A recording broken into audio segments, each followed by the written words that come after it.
저는 오늘 과정이 내실을 다지는 기회가 되게 하라 라는 제목을 가지고 발표를 하게 된 심리학과 양선근이라고 합니다.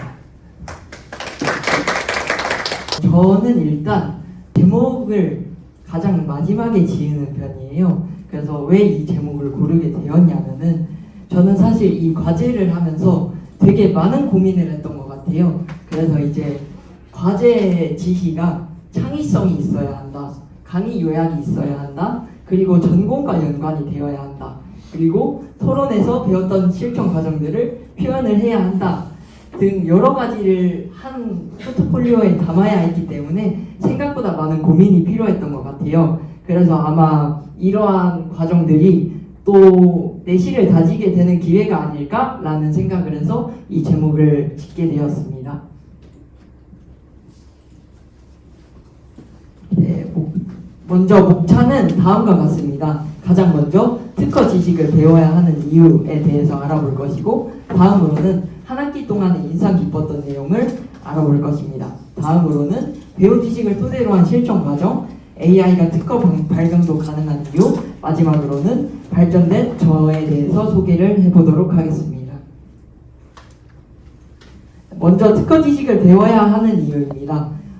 저 같은 경우에는 사실 심리학과이기 때문에 특허와 심리학이 생각보다 연관이 없다고 생각했어요. 그래서 이 강의 초반에 자기소개를 했을 때 저는 심리학보다는 제가 관심이 있는 강탈출 카페나 다른 분야 이야기를 많이 했던 것 같아요. 그래서 저 말고도 다른 분들도 이렇게 특허와 자기 전공이 관련이 있나 싶어 하시는 분들이 계실 것 같아서 제가 특허 지식을 배워야 하는 이유를 조금 정리해봤습니다. 가장 먼저 친숙함의 중요성입니다. 친숙함의 중요성 같은 경우에는 이따 조금 더 자세하게 다뤄보도록 하겠습니다.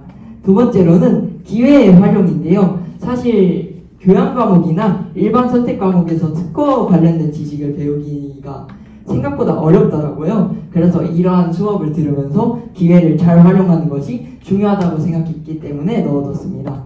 세 번째로는 실제 적용입니다. 사실 저희가 배운 지식들은 특허 관련 지식들이 대부분이긴 하지만 이 지식들을 특허 말고도 다양한 분야에서 활용할 수 있기 때문에 배워야 하는 좋다고 생각하였습니다.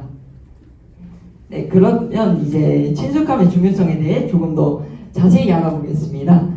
저는 약간 심리학과니까 심리학과 연관을 지어주려고 이제 한 가지 문제를 준비해봤는데요.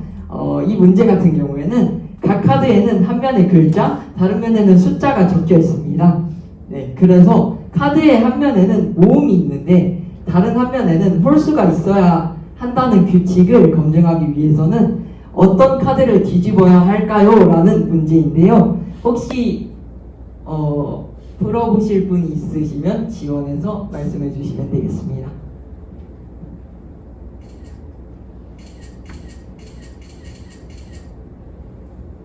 혹시 예시 한 번만 들어줄 수 있을까요? 지금 밑에 줄을 보시면은 카드 한 면에는 모음이 있게 되면은 다른 한 면에는 홀수가 있어야 하는 규칙을 완성하기 위해서는 어떤 카드를 뒤집어 가지고 검증을 해야 하는지입니다. 카드는 총 2장을 뒤집으면 이 규칙이 맞다는 것을 검증할 수 있습니다. A와 B를 뒤집으면 될 것 같습니다. 네, A와 B. 알겠습니다. 다른 분 혹시 계실까요? 2장만 뒤집으면. 네, 맞습니다.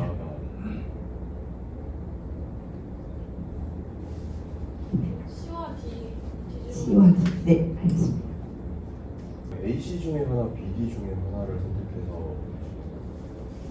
이 A, B, C, D 중에 2장을 고르게 되는 겁니다. 그러니까 AC 중에서 무작위로 어떤 걸 뒤집어도 되는 거 하나랑 BD 중에서 하나를 선택해서 하나만 할까요? 이게 무작위로 뒤집는 게 아니라 이 카드를 뒤집었을 때 검증이 돼야 하는 겁니다.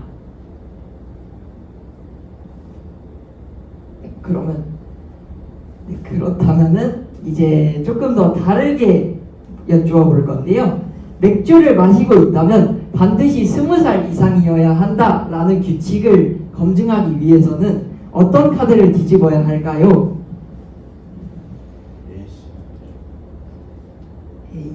어디를 뒤집어야 할까요?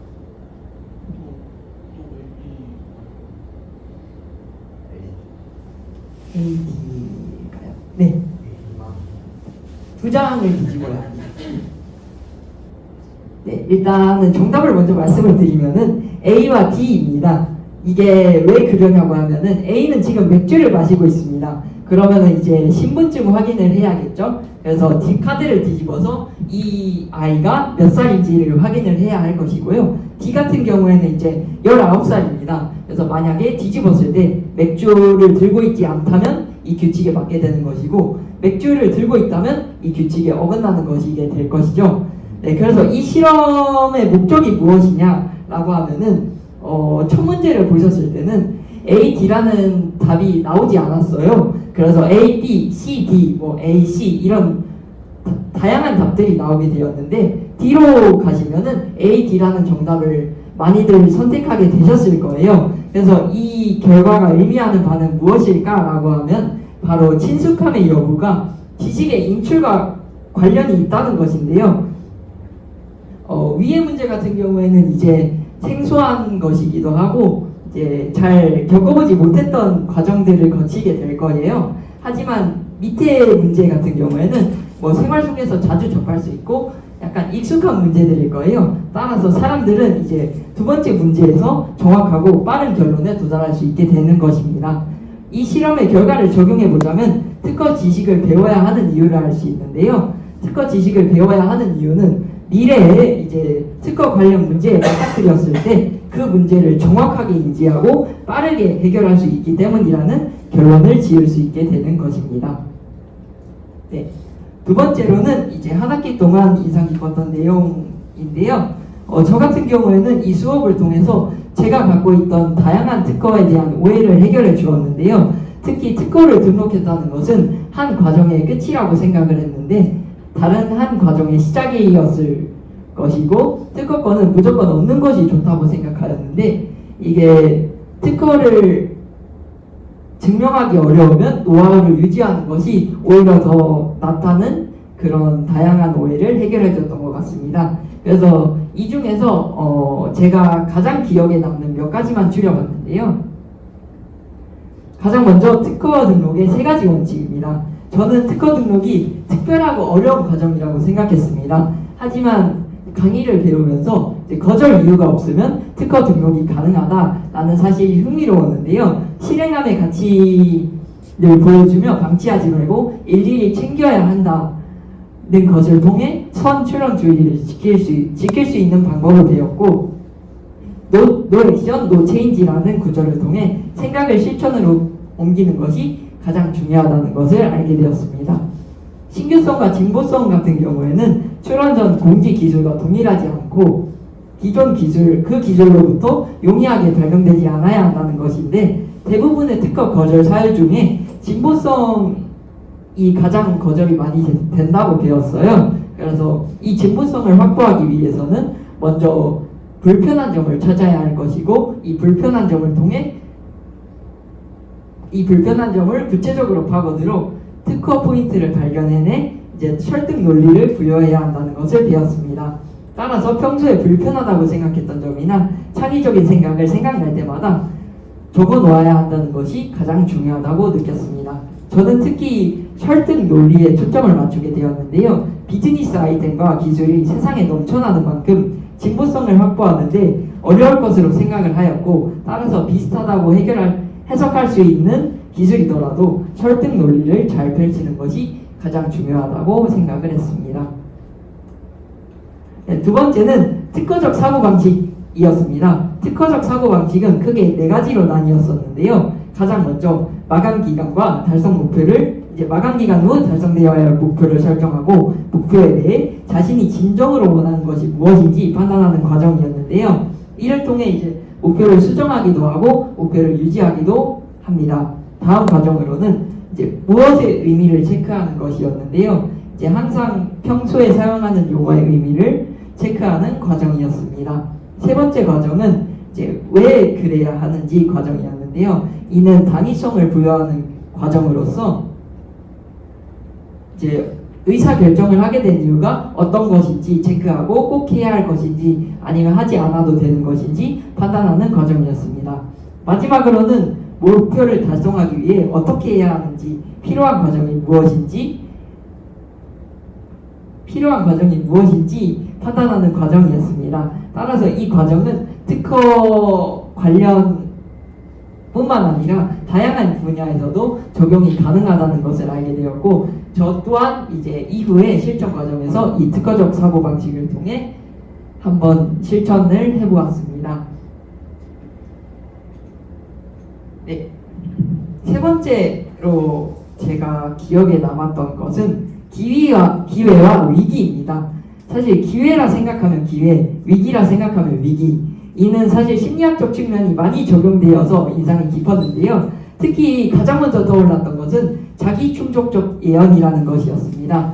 아마 들어보신 분도 많이 계실 거지만 간단하게 의미를 설명해 보자면 자기충족적 예언이란 어떤 기대나 예측이 그것을 믿는 사람들의 행동의 결과에 영향을 주는 현상을 말합니다. 이를 특허적 과정에 적용을 하게 되면은 이제 기회라고 생각을 하면은 이제 회사는 사업을 확장하게 될 거고 투자금을 유치하게 되는 등의 행동을 할 것입니다. 따라서 이러한 하나의 사건은 결과적으로 기회가 되곤 합니다. 반대로 위기라고 생각하는 사람들은 사업을 축소하고 프로젝트를 축소하고 투자금 유치를 하지 않는 등의 행동을 할 것인데요. 따라서 이 행동은 결과적으로 위기가 되는 결과를 초래할 수 있습니다. 네, 따라서 하나의 사건을 어떻게 해석하느냐는 가장 중요하다고 생각을 했고, 또한 위기와 기회에 대해서 심리학에서 이제 도박사의 오류나 뜨거운 손 오류에도 적용이 가능하다고 생각을 했습니다. 이는 토론 시간에 한번 다룬 적이 있어서 넘어가도록 하겠습니다. 네, 세 번째로는 배운 지식을 토대로 한 실천 과정입니다. 앞서 언급했듯이 창의적인 생각이나 일상의 내용을 기록하자는 것이 중요하다고 했었습니다. 따라서 저는 창의적인 생각이 날 때마다 적어보려고 노력을 했었는데요. 제가 아까도 말씀을 드렸듯이 수업 초반에 방탈출 카페 제작에 관심이 있다고 하였습니다. 그래서 저는 이제 꿈이나 가끔 생각이 들 때가 있는데요. 창의적인 스토리나 진행 과정들을 이제 꿈에서도 가끔 경험을 하게 돼요. 그래서 저는 이 수업 시간을 통해서 꿈에서 겪었던 내용들을 한번 적어보았습니다. 네. 이것은 제가 일어나가지고 급하게 적은 이제 도면인데요. 저는 이 도면을 그리면서 생각보다 많이 어려웠다는 것을 알려드리고 싶어요.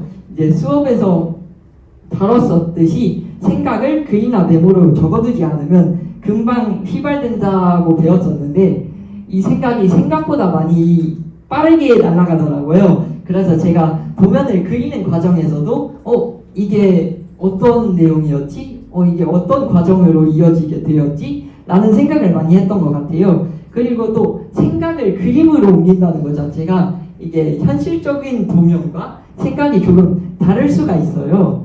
그래서 이제 생각보다 어려운 과정이었다라는 것을 느끼는 과정이었습니다.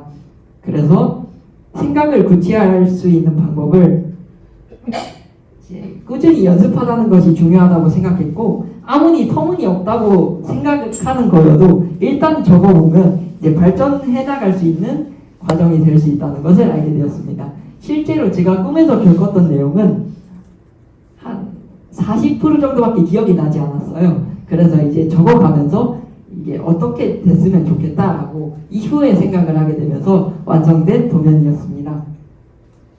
네, 두 번째로 실천해봤던 거는 일상을 기록하며 목표를 설정하는 과정이었습니다. 특허 등록 과정은 이제 마감 기한 설정과 목표 설정이 중요하다는 것을 배웠는데요. 따라서 이제 마감 기한을 메모해 두려고 이 앱을 사용하는데요. 이 앱 같은 경우에는 투두메이트라는 앱이에요. 그래서 간단하게 설명을 드리면은 이제 이렇게 왼쪽을 보시면은 카테고리 설정이 가능합니다. 저 같은 경우에는 이제 5가지로 구분을 해두게 되었는데요. 이 카테고리 안에서 우측과 같이 이제 목표를 하나씩 적어두게 되는 거예요. 이제 적어두게 되고 이제 실천을 하게 되면 왼쪽에 체크 표시 보이실까요? 체크 표시를 하게 되면은 이제 앞쪽과 같이 이렇게 색칠이 되는 그런 형식입니다.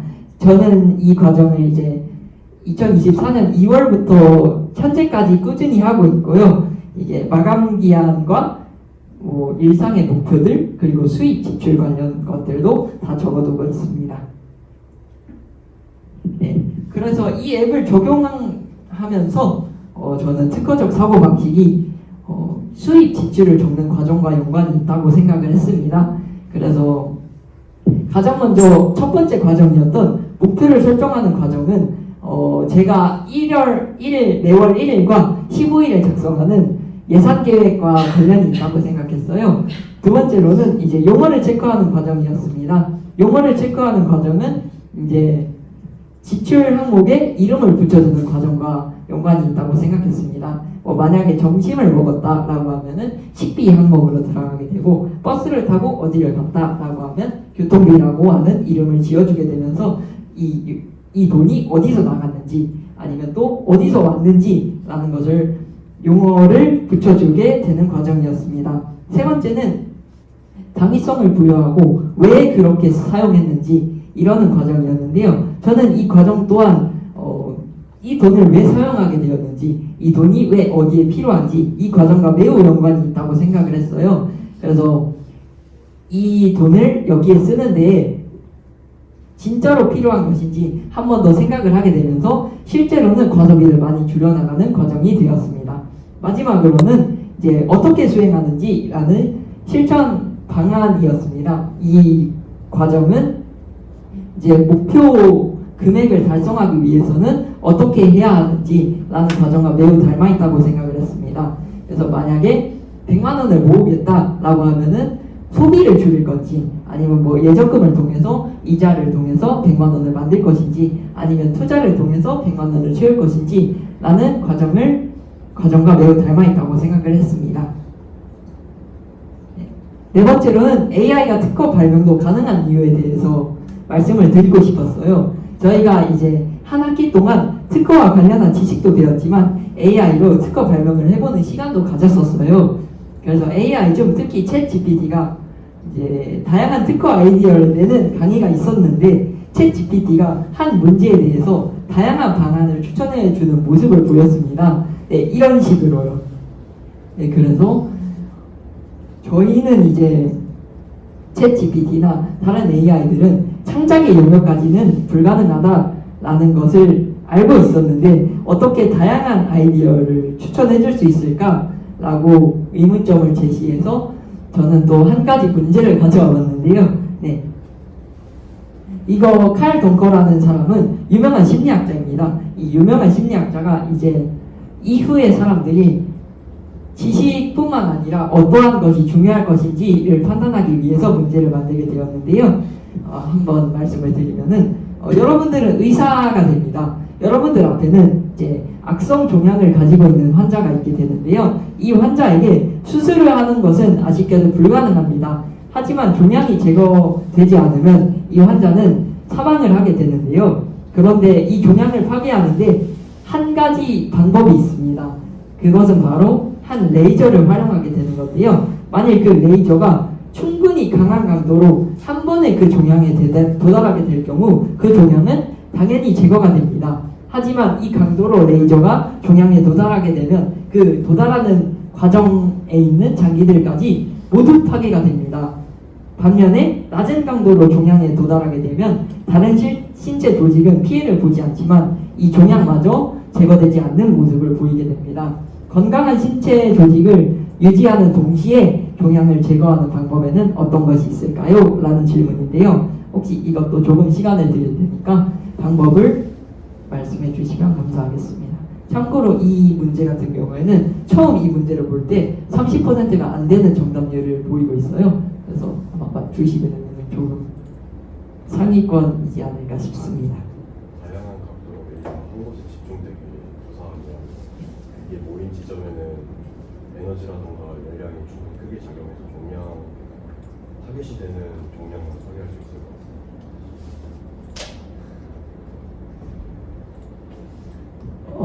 굉장히 맞는 정답을 얘기해 주셨어요. 그래서 문제는 의도는 이게 아니었지만 네, 처음에는 말씀하신 것처럼 이렇게 바로 말씀을 주시기 어렵습니다. 그래서 어떠한 장치를 뒀냐면은 이게 성을 정복하려면 다양한 방면에서 침략하면 정복할 수 있다라는 정보를 제가 드리게 되는데요. 이 정보를 드리게 되면은 이제 앞선 문제에 적용하게 되면서 말씀하셨듯이 이제 정답에 가깝게 말씀을 드릴 수가 있어요.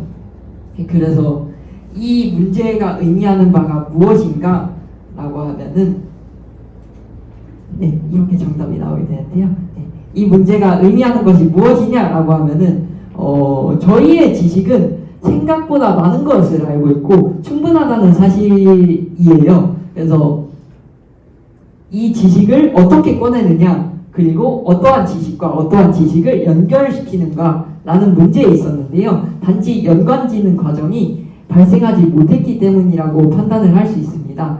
따라서 AI는 빅데이터의 활용 능력이 잘 갖추어져 있기 때문에 어떠한 지식을 어떠한 지식과 연관지어서 하면 좋겠다라는 유추의 과정이 잘 갖추어져 있기 때문에 가능했다고 볼 수 있습니다. 따라서 저희 인간들이 이제 앞으로 해야 할 과정은 지식을 습득을 하는 것이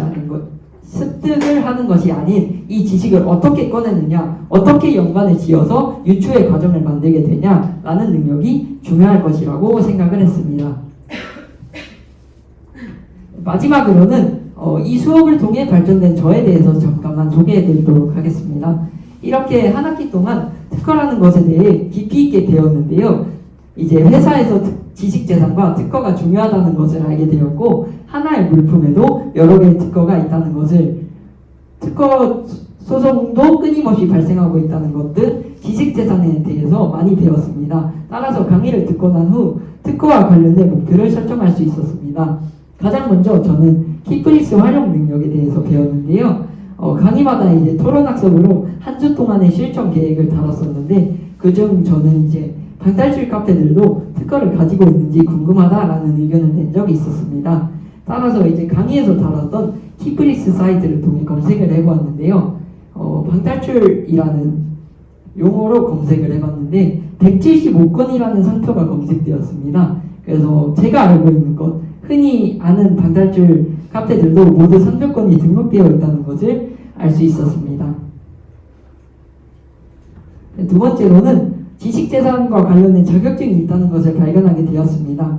특히 지식재산 능력시험이라는 것을 알게 되었고 이 IPAT는 특허, 저작권, 실험시난, 상표, 디자인 등 다양한 지식재산 분야를 다루는 시험으로 시험 점수에 따라서 1급부터 7급으로 나누게 되는 시험입니다. 이 중에서 1급과 4급의 경우 국가공인 민간 자격증으로 인정이 되고 시험은 객관식 오지전자로 60문항으로 구성되어 있고 총 990점 만점으로 진행되고 있습니다. 보통 1년에 2번 정도 5월에서 11월 정도에 개최가 된다고 알고 있습니다. 따라서 저는 내년 정도에 지식재산 능력 시험을 응시해보는 목표를 설정할 수 있었습니다.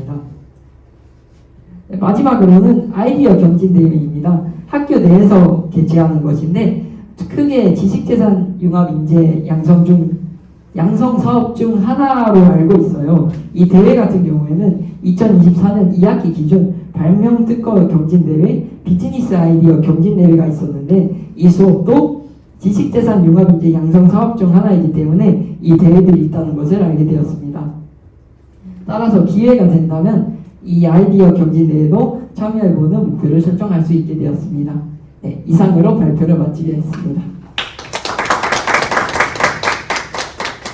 감사합니다. 방탈출 카페 개발에 관심이 많고 아이디어 창출에 이제 꿈에서의 경험을 많이 활용하셨다고 잠깐 듣게 됐는데 네. 저는 아이디어를 적으려고 할 때 꿈에서 생각했던 걸 바로 적는 게 쉽지 않더라고요. 금세 잊혀질 때가 많은데 혹시 이럴 때 혹시 활용했던 방법이 있었을까요? 저 같은 경우에는 이제 방탈출 카페를 자주 다니기도 하고 했기 때문에 어느 정도의 틀이나 구조적인 측면은 알고 시작을 했습니다. 따라서 큰 틀을 만들어 둔 다음에 제가 생각했던 내용을 끼워 넣는 식으로 이제 진행을 하였습니다. 약간 자그마한 적용하는 식으로 하신 건가요? 네, 맞습니다. 감사합니다. 우선 질문 드리기 전에 앞서 그 참여를 같이 할 수 있는 발표였던 것 같아요. 되게 네. 되게 좋았고요. 네. 그 제가 질문 드리고 싶은 거예요. 혹시 그 입출금 내역 기록을 하는 부분에서 네. 그 특허적 사고 방식을 사용하셨다고 네네. 하잖아요. 혹시 그 슬라이드 한 번만 띄워줄 수 있을까요? 예, 여기서 용어 체크 부분을 이제 지출 항목을 명확화한다고 하시는데 네. 제가 알기로는 특허적 사고 방식에서 용어 체크가 무형적이고 어떻게 보면 사람마다 개개인의 기준이 조금 다를 수 있는 네. 그런 용어들에 대해서 나에게 있어서 잘한다는 건 어떤 걸 의미한다 혹은 나에게 있어서 충분하다라는 건 어떤 걸 의미한다 이런 맥락으로 사용을 저는 하는 게 더 좋다고 생각을 해요. 네.